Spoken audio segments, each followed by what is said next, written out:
It's a demarcation within the parashas of the Torah, and I would say until Parshas Terumah and after Parshas Terumah. I'll bring you a proof. So those who know from when the kids come home with their parsha sheets, so I'll say for Bereshis, there's always so many exciting things the kids learn about. The stories of the Gan Eden and the Mabul and the Ovis and Yosef.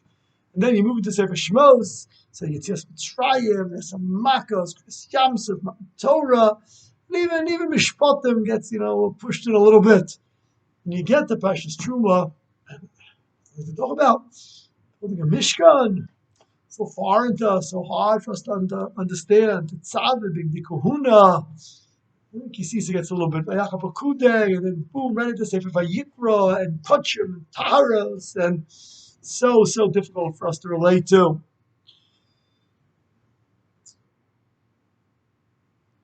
And the question is, what do we do with that reality? That it's very hard for us to comprehend, very hard for us to relate to these parashas of Mishkan, and the parashas of Mikdash, the parashas of Karbonos, the parashas of Terumah. We've been so long without a Beis HaMikdash. How do we even begin to relate this to our own lives?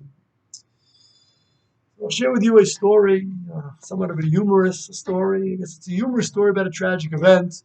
I've shared the story in the past, so you may have heard from me once or twice.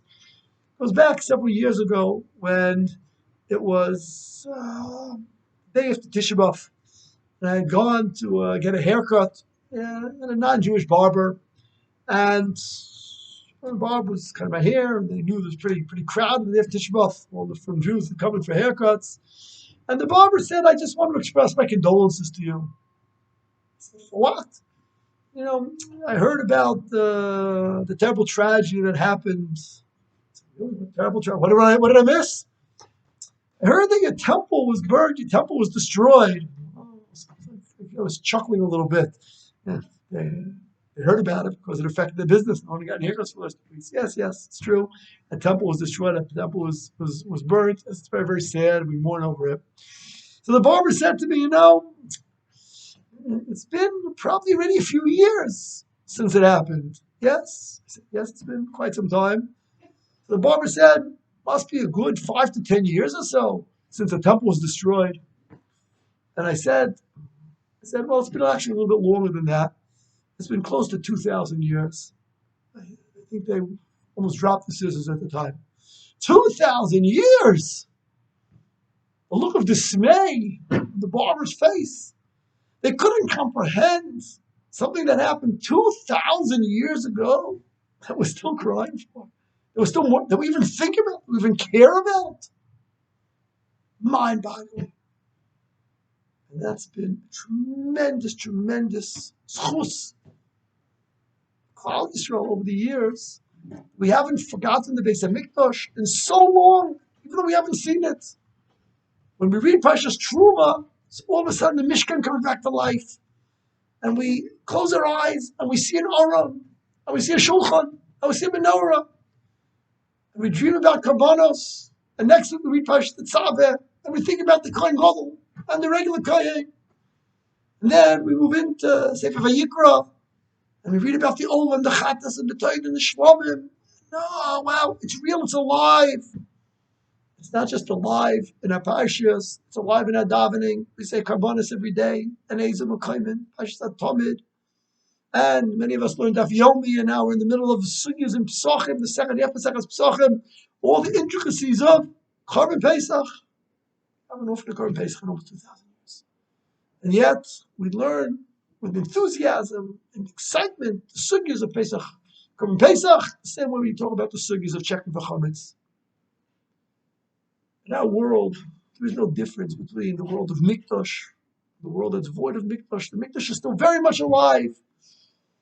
It's missing in the practical sense. We cannot bring the Karbanos, but the Karbanos and the Mishkan and Mikdash, everything that stands for, is very much part of our life. And perhaps this is what Chazal meant about the events that led up to Purim. Mipnei! Why, say Chazal Masechtas Megillah, did Klal Yisrael almost suffer total destruction at the hands of Haman and Russia? What happened? What terrible chait! led to the almost annihilation of the Jewish people.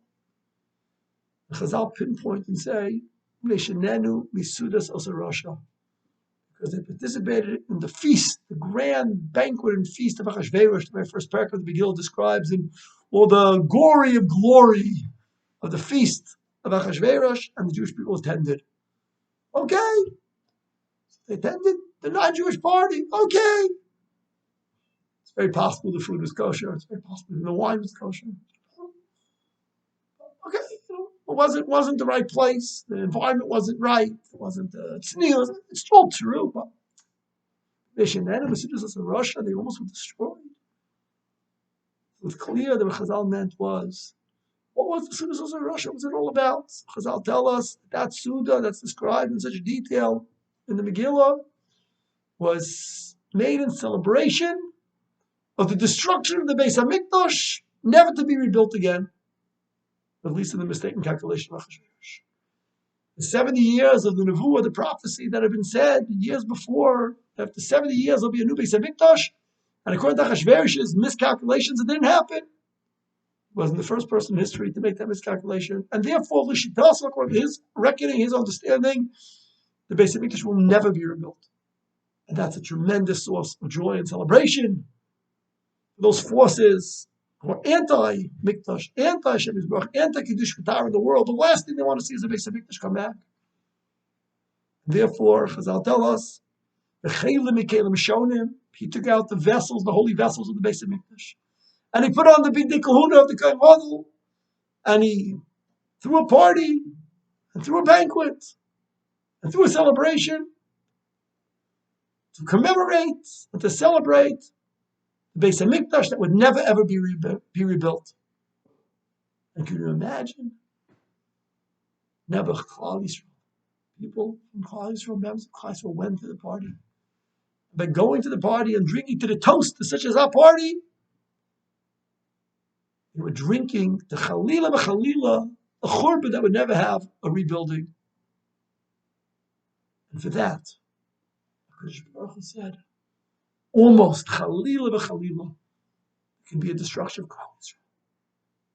Klal Yisrael learned the lesson after that party to never ever fall back into that rut again. And the goals that we're in now is significantly longer than 70 years. And to the tribute of the Jewish people, we have never forgotten the Beis Hamikdash. And we continue at the right times to mourn for it, and to pray for it, and to yearn for it, and to study about it, and to read the parshas about it in Chumash. Parshas Terumah is alive for us today because we learned the lesson, what happens to us as a people when we forget about the Beis Hamikdash. So we about to embark on Shem upon the joyous time, celebration of Purim B'Aleinu L'Tova. Celebrate the Geula of HaKadosh Baruch Hu B'Klal Yisrael. We celebrate how HaKadosh Baruch Hu watches over Klal Yisrael with our eye to the future. And we know B'Emunah Shleim HaKadosh Baruch Hu will always watch over us. And as a manifestation of His ultimate Hashgacha over us, we meheri B'Nai Mikdash. Shabbos.